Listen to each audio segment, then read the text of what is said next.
ଥରେ ରାତିରେ ଏକ ନିଛାଟିଆ ରାସ୍ତାରେ ଜଣେ ଧନୀ ମହିଳା ଏକ ବଡ଼ ଗାଡ଼ି ନେଇ ଏକା ଯାଉଥାନ୍ତି, ନିଜେ ଡ୍ରାଇଭ୍ କରୁଥାନ୍ତି ଏବଂ ଗଲାବେଳେ ହଠାତ୍ ରାସ୍ତା ମଝିରେ ତାଙ୍କ ଗାଡ଼ିଟି ଖରାପ ହୋଇଗଲା। ଯେତେ ଚେଷ୍ଟା କଲେ ମଧ୍ୟ ଗାଡ଼ିଟି ଷ୍ଟାର୍ଟ ହେଲାନି ଏବଂ ତାଙ୍କ ମୋବାଇଲରେ ମଧ୍ୟ ନେଟୱାର୍କ ନଥିଲା ଯେ ସେ କାହାକୁ ଫୋନ୍ କରି ଡାକିବେ। ତାଙ୍କୁ ବହୁତ ବ୍ୟସ୍ତ ଲାଗୁଥାଏ, କ'ଣ କରିବେ କ'ଣ ନାହିଁ। ହଠାତ୍ ଦେଖିଲେ ରାସ୍ତା ଆର ପାଖରେ ଜଣେ ବ୍ୟକ୍ତି ଚାଲି ଚାଲି ତାଙ୍କ ପାଖକୁ ଆସୁଛନ୍ତି। ତାଙ୍କୁ ଟିକେ ଟିକେ ଡର ଲାଗିଲା ଯେ ସେ ବ୍ୟକ୍ତିଟି ଚୋର ହୋଇଥାଇପାରେ, ଡକାୟତ ହୋଇଥାଇପାରେ। ହେଲେ ସେ ଲୋକ ଜଣକ ତାଙ୍କ ପାଖରେ ପହଞ୍ଚି ଅତି ଭଦ୍ରାମୀର ସହିତ କହିଲେ ଯେ ମ୍ୟାଡ଼ାମ୍, ମୋ ନାଁ ଶୋଏବ ଶେଖ, ମୁଁ ଏ ପାଖରେ ରହେ। ମୁଁ ଦେଖିଲି ଆପଣଙ୍କର ଗାଡ଼ି ଖରାପ ହୋଇଯାଇଛି, ମୁଁ ଆପଣଙ୍କୁ କିଛି ସାହାଯ୍ୟ କରିପାରେ କି? ମହିଳା ଜଣକ କହିଲେ ଯେ ଦୟାକରି ଦେଖନ୍ତୁ, ମୋର ଗାଡ଼ି ଖରାପ ହୋଇଯାଇଛି, ମୋତେ ସହରକୁ ଫେରିବାର ଅଛି। ଏବଂ ସେ ବ୍ୟକ୍ତି ଜଣକ ତାଙ୍କର ଗାଡ଼ିର ବନେଟ୍ ଖୋଲି ଦେଖିଲେ ଏବଂ ଦେଖିଲେ ଯେ କିଛିଟା ୱେୟାର ବା ତାର ଏପଟ ସେପଟ ହୋଇଯାଇଛି ଏବଂ ତାରକୁ ଯୋଡ଼ିଲା ଫଳରେ ତାଙ୍କ ଗାଡ଼ି ପୁଣି ଷ୍ଟାର୍ଟ ହୋଇଗଲା।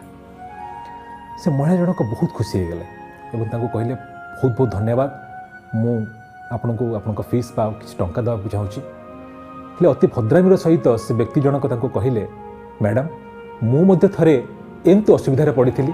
ଗୋଟେ ବହୁତ ଅସୁବିଧା ସମୟରେ ମୋତେ ଜଣେ ସାହାଯ୍ୟ କରିଥିଲେ ଜଣେ, ଏବଂ ତାଙ୍କୁ ଯେତେବେଳେ ମୁଁ କିଛି ଫେରାଇବା ପାଇଁ ଚାହିଁଲି, ସିଏ ମୋତେ କହିଥିଲେ ଯେ ଯଦି ତୁମେ ପ୍ରକୃତରେ ମୋତେ ସାହାଯ୍ୟ କରିବାକୁ ଚାହୁଁଛ ବା ପ୍ରତିଦାନ ସ୍ୱରୂପରେ କିଛି ଦେବା ପାଇଁ ଚାହୁଁଛ, ତାହେଲେ ତୁମେ ଯେମିତି ଅସୁବିଧାରେ ପଡ଼ିଛ ଠିକ୍ ସେଇଭଳି ଭାବରେ ଆଉ କାହାକୁ ମଧ୍ୟ ଅସୁବିଧାରେ ପଡ଼ିଥିବା ସମୟରେ ସାହାଯ୍ୟ କର, ମୁଁ ମୋର ପ୍ରତିଦାନ ବା ମୁଁ ମୋର ଫଳ ପାଇଯିବି।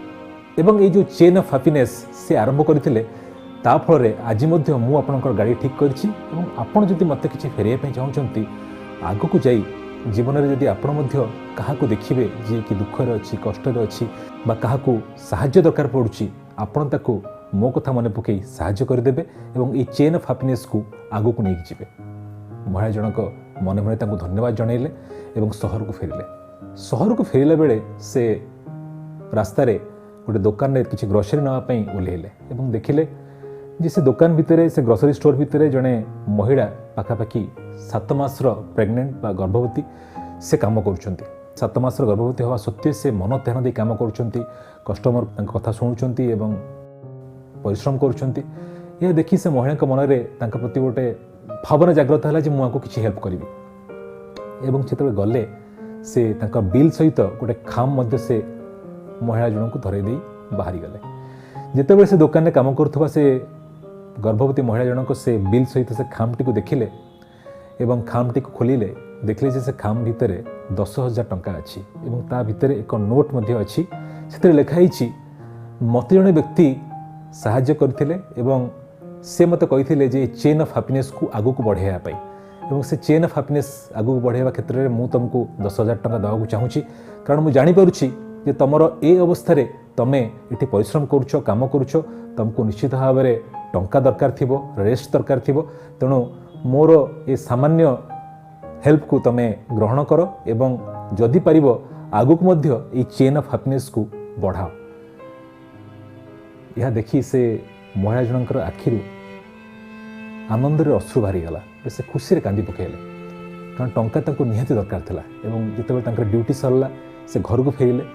ସେ ଗର୍ଭବତୀ ମହିଳା ଜଣକ ଦେଖିଲେ ଯେ ତାଙ୍କ ସ୍ୱାମୀ ସବୁଦିନ ଭଳି ଚିନ୍ତାରେ ଆସି ତାଙ୍କ ଘରେ ବସିଛନ୍ତି ଯେ କିଭଳି ଭାବରେ ତାଙ୍କର ମେଡ଼ିକାଲ ବିଲ୍ ଦିଆଯିବ, କିଭଳି ଭାବରେ ଘର ଚଳିବ। ଏହା ଦେଖି ସେ ଅତି ସ୍ନେହର ସହିତ ତାଙ୍କୁ ପଛରୁ ଜାବୁଡ଼ି ଧରିଲେ ଏବଂ କହିଲେ ଯେ ତୁମକୁ ଆଉ ମୋ ମେଡ଼ିକାଲ ବିଲ୍ ବା ଆମ ଘର ଖର୍ଚ୍ଚ କଥା, ଏଇ ମାସ କଥା ଚିନ୍ତା କରିବାକୁ ପଡ଼ିବନି, କାରଣ ମୋତେ ଆଜି ଜଣେ ଅଜଣା ମହିଳା 10,000 ଟଙ୍କା ଦେଇଗଲେ ଏବଂ କହିଲେ ଯେ ତୁମେ ଯଦି ଆଗକୁ କାହାକୁ ଦେଖୁଥିବ ଯେ ଯିଏ ଅସୁବିଧାରେ ପଡ଼ିଛି, ତାକୁ ସାହାଯ୍ୟ କରିବ। I love you my husband Shoaib Sheikh. ମୁଁ ଆଶା କରିବି ଯେ এই କାହାଣୀଟି ଆପଣଙ୍କୁ ଏକ ନୂଆ ବାର୍ତ୍ତା ଦେଇଥିବ, କାରଣ ଆମେ ସମସ୍ତେ ଯଦି ଚାହିଁବା ତାହେଲେ ଟିକେ ଟିକେ ଉଦ୍ୟମ, ସେ କାହାକୁ ଟଙ୍କା ମାଧ୍ୟମରେ ହେଉ, ହସ ମାଧ୍ୟମରେ ହେଉ ବା ସାହାଯ୍ୟର ହାତ ମାଧ୍ୟମରେ ହେଉ, ଟିକେ ଯଦି ଆମେ କାହାକୁ ସାହାଯ୍ୟ କରିବା, ହୁଏତ ଆଉ କାହା ଜୀବନରେ ଏକ ବିରାଟ ବଡ଼ ପରିବର୍ତ୍ତନ ଆସିପାରେ। ତେଣୁ ଚାଲନ୍ତୁ ଏ ଚେନ୍ ଅଫ୍ ହ୍ୟାପିନେସ୍କୁ ଆଗକୁ ବଢ଼ାଇବା ଏବଂ ଆପଣମାନଙ୍କୁ ମଧ୍ୟ ମୋ ଅନୁରୋଧ, ଆପଣମାନେ ମଧ୍ୟ ଚେଷ୍ଟା କରନ୍ତୁ ଦିନରେ ଅତି କମ୍ରେ ଜଣେ ଅଜଣା ଲୋକକୁ ସାହାଯ୍ୟ କରିବା ପାଇଁ, ଜଣକୁ ହସାଇବା ପାଇଁ ବା ନିଜର ଜୀବନରୁ କିଛି ମୂଲ୍ୟବାନ ମୁହୂର୍ତ୍ତ କାଢ଼ି ଅନ୍ୟ କାହା ଜୀବନରେ କିଛି ଭ୍ୟାଲ୍ୟୁ ଆଡ଼ିସନ୍ କରିବା ପାଇଁ। ତେବେ ଚାଲନ୍ତୁ ये जो चेन ऑफ हैप्पीनेस स्टोरी को आपको शुणेली ये चेन ऑफ हैप्पीनेस को आज मुझे आरंभ कली आप आग को लेकिन जातु ये स्टोरी को बहुल मात्रा प्रसार करूँ व्हाट्सएप मध्यम हो फेसबुक मध्यम हो आशा करुच्ची ये भिडियोटी आपण मानक भल लगी। थैंक यू धन्यवाद। वंदे उत्कल जननी।